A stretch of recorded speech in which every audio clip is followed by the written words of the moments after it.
Today আজকে আমরা আলোচনা করব জিওগ্রাফি ক্লাস 12 এর সেমিস্টার 3। ওকে, সেমিস্টার 3 জিওগ্রাফিতে কি কি পড়তে হবে। এখানে যদি দেখি আমরা ফিজিক্যাল জিওগ্রাফি, যেটা হচ্ছে প্রাকৃতিক ভূগোল। প্রাকৃতিক ভূগোলে আছে 5টা ইউনিট, এটা হচ্ছে ইউনিট সংখ্যা। আর হচ্ছে হিউম্যান জিওগ্রাফি বা হচ্ছে মানবীয় ভূগোল, মানবীয় ভূগোলে আছে 2টা ইউনিট। আর হচ্ছে জিওগ্রাফি অফ ইন্ডিয়া, এখানে আছে 6টা ইউনিট। মোট হচ্ছে ইউনিট পড়তে হবে 5 2 7 6 13টা ইউনিট পড়তে হবে। ওকে, 13টা ইউনিট পড়তে হবে। এখন এই যে প্রাকৃতিক ভূগোলের যে 5টা ইউনিট, আমি সংক্ষেপে বিষয়টা আলোচনা করে দিচ্ছি। সংক্ষেপে আই মিন টু সে এটার আর কি ওভারভিউ, রোড ম্যাপটা দিয়ে দিচ্ছি যে আমাদের কি কি বিষয় নিয়ে পড়তে হবে। যেটা ইউনিট 1 এ দেখতে পাচ্ছি আমরা ভূগাঠনিক বিদ্যা। প্রাকৃতিক ভূগোলের মধ্যে ইউনিট 1 যেটা আছে, ফিজিক্যাল জিওগ্রাফির মধ্যে যেটা ইউনিট 1 এ আছে, ওখানে আছে কি যে ভূগাঠনিক বিদ্যা। অর্থাৎ আমরা যদি দেখি যে পৃথিবীটা, আজকে আমরা যে পৃথিবীতে 7টা মহাদেশ দেখতে পাচ্ছি, টোটাল কন্টিনেন্ট হচ্ছে 7টা, আর মহাদেশ 7টা, মহাসাগর হচ্ছে 5টা, যেটা আমরা ট্রিকটা জানি প্যাসা।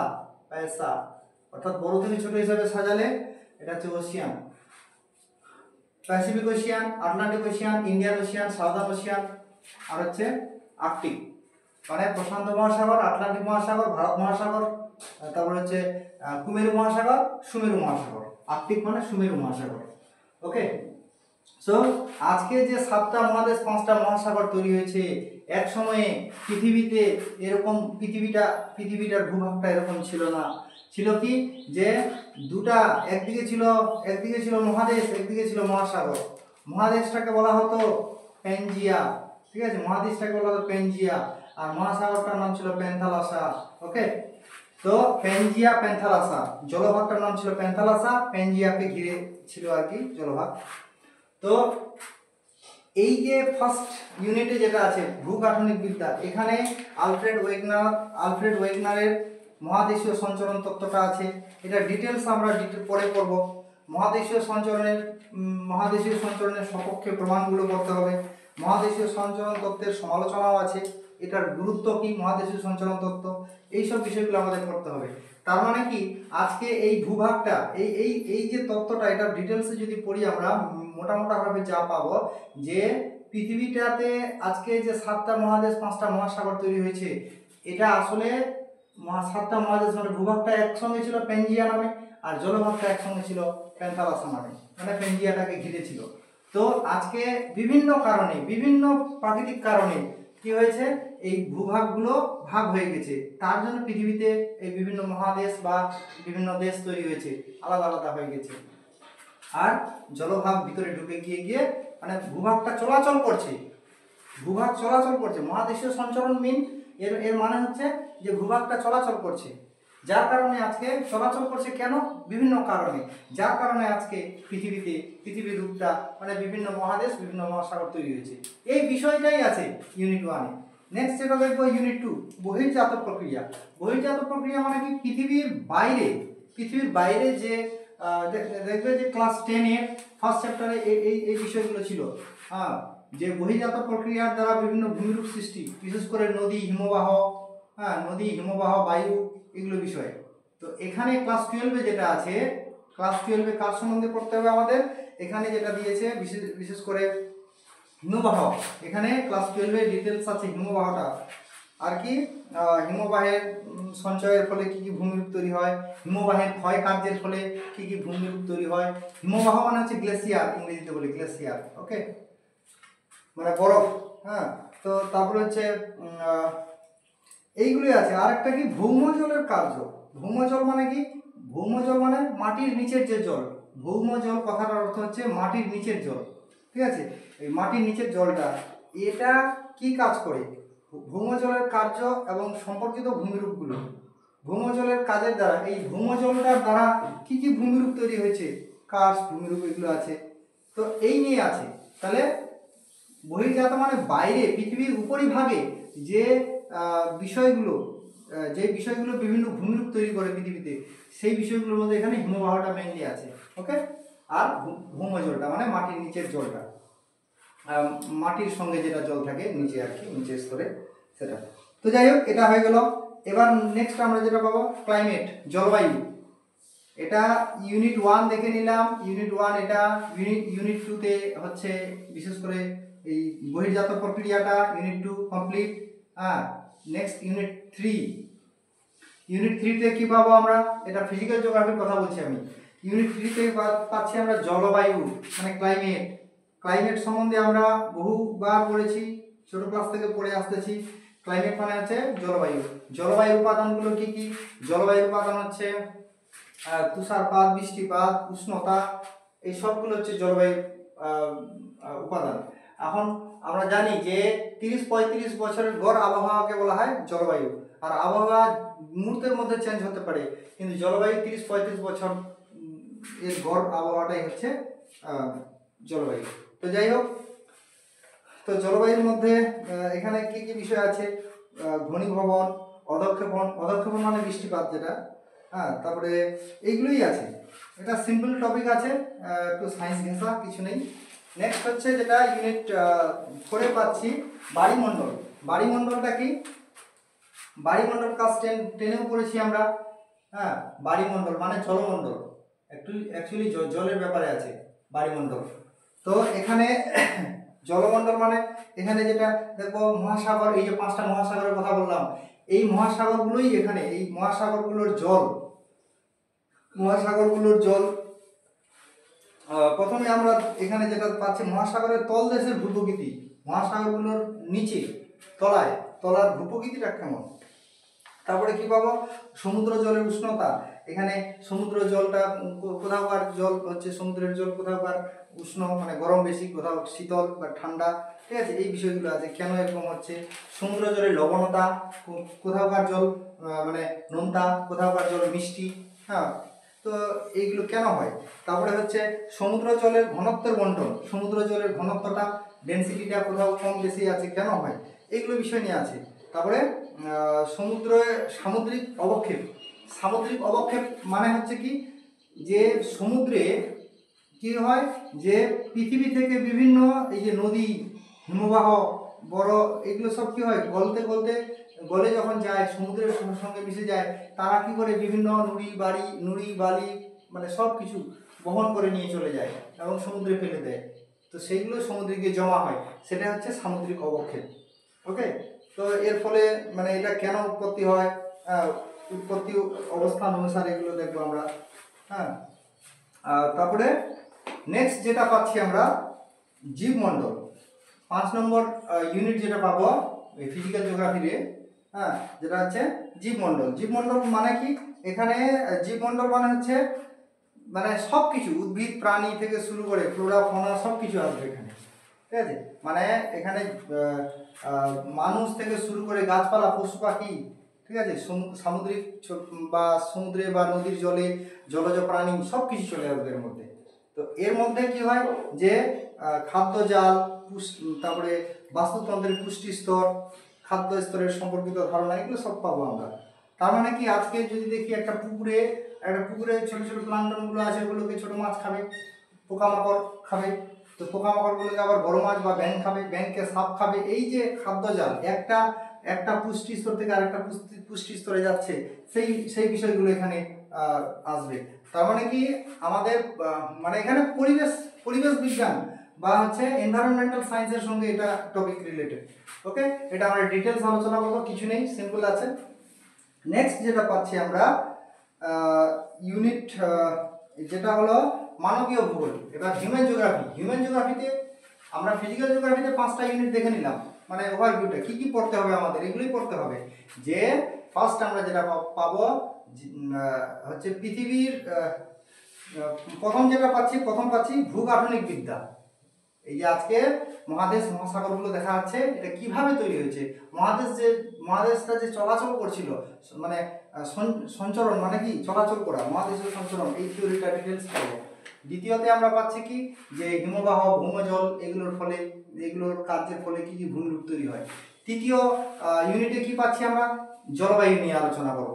চতুর্থ ইউনিটে পাচ্ছি আমরা বায়ুমণ্ডল মানে জলমণ্ডল, সমুদ্রের জলের লবণতা, সমুদ্র জলের ঘনত্ব, এইগুলো নিয়ে পাচ্ছি। আর পঞ্চম অধ্যায় যেটা পাচ্ছি, পঞ্চম অধ্যায়ে পাচ্ছি যেটা খাদ্যজাল, মানে হচ্ছে পরিবেশে যত সব উদ্ভিদ প্রাণী রয়েছে তাদের মানে এনার্জি এক স্তর থেকে অন্য স্তরে যে প্রবাহিত হয়, ঠিক আছে, হ্যাঁ, সেই বিষয়গুলো পাবো আমরা। মানে একটা প্লাঙ্কটনকে খায় ছোট মাছ, ছোট মাছকে খায় বড় মাছ, বা সাপকে খায় ময়ূর, এই যে বিষয়গুলো খাদ্যজাল, এই সব বিষয়টা এখানে পাবো পঞ্চম অধ্যায়। হয়ে গেল। নেক্সট যেটা আমরা পাবো জীবমণ্ডল। এই জীবমণ্ডল বলছি কেন, এই হিউম্যান জিওগ্রাফি। হিউম্যান জিওগ্রাফিতে দুটা চ্যাপ্টার আছে, একদম সিম্পল আছে, জনসংখ্যা আর বসতি। দুটা ইউনিটের মধ্যে একটার নাম জনসংখ্যা, একটার নাম হচ্ছে বসতি। জনসংখ্যা মানে আমরা জানি পৃথিবীতে যদি দেখি আমরা সারা বিশ্বের মধ্যে আজকে ভারতবর্ষ হচ্ছে মোস্ট পপুলেটেড কান্ট্রি, ঠিক আছে। সারা বিশ্বের মধ্যে ভারত আমরা রয়েছি 1 নম্বর স্থানে জনসংখ্যার দিক দিয়ে। সো এই যে জনসংখ্যা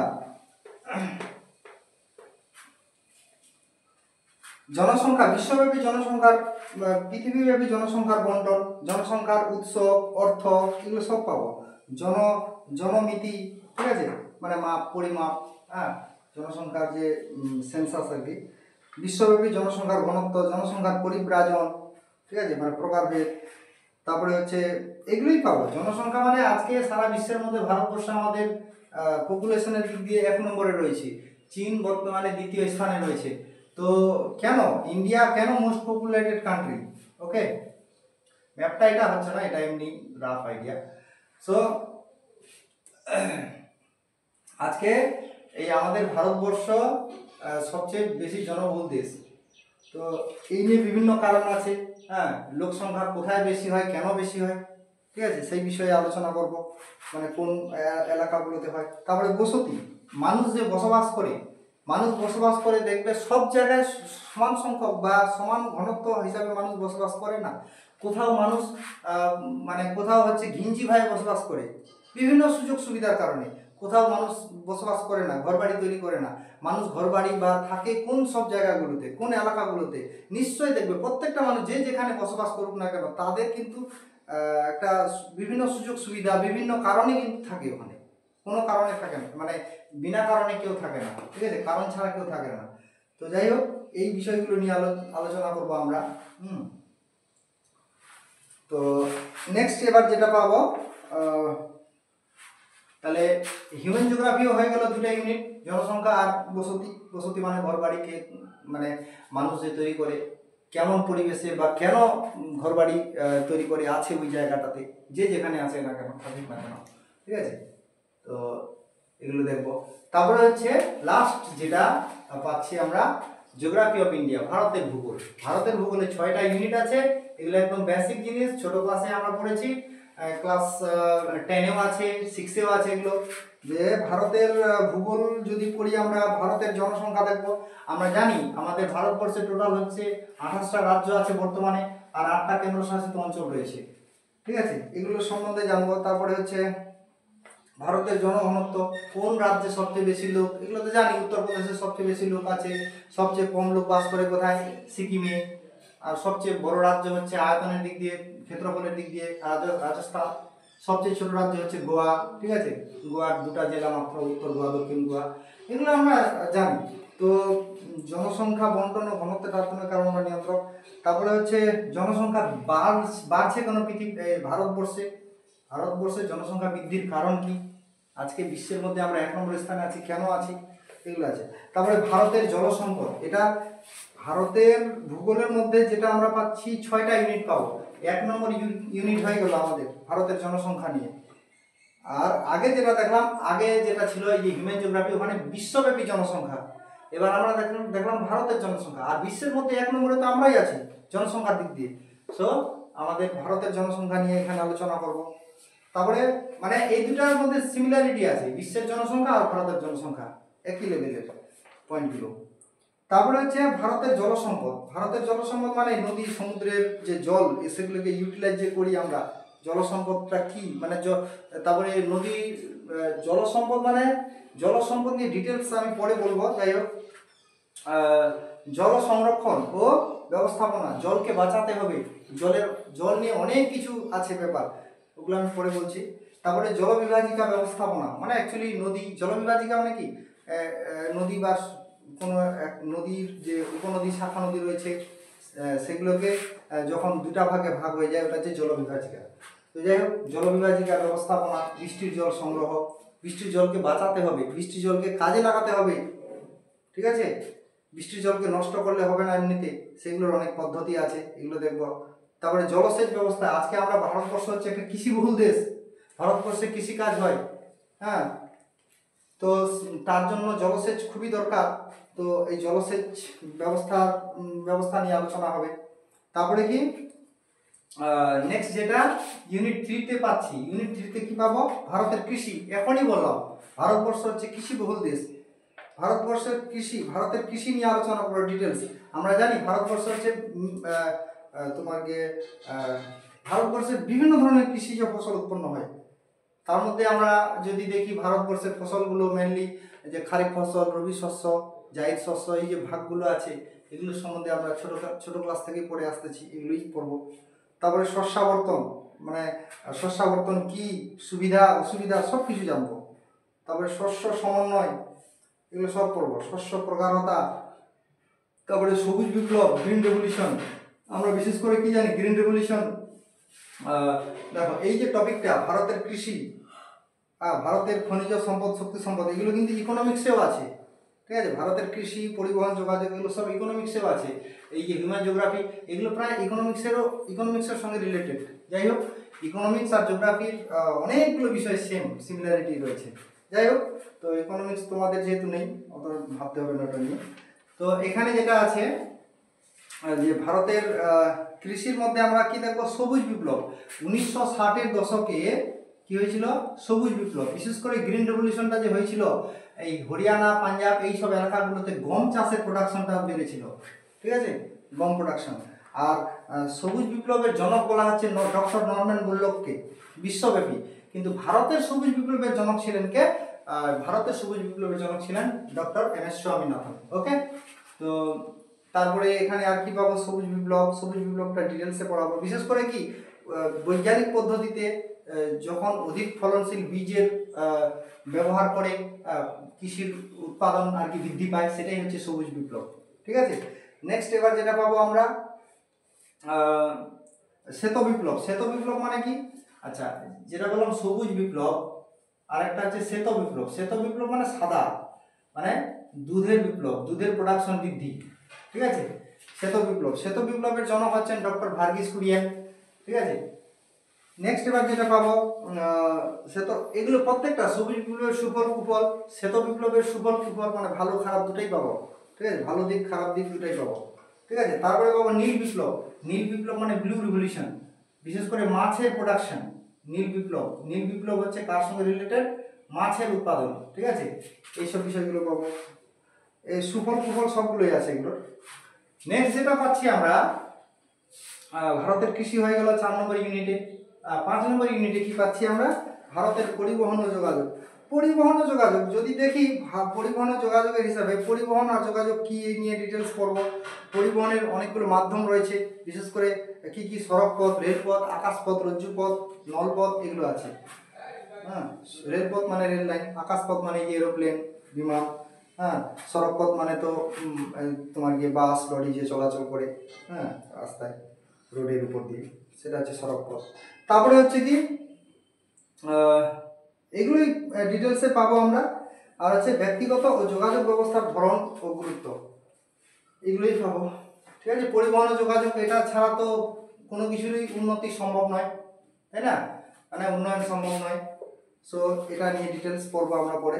তারপরে নেক্সট যেটা 6 নম্বর ইউনিটে রয়েছে কি, যে ভারতের বাণিজ্য ও অর্থনীতি।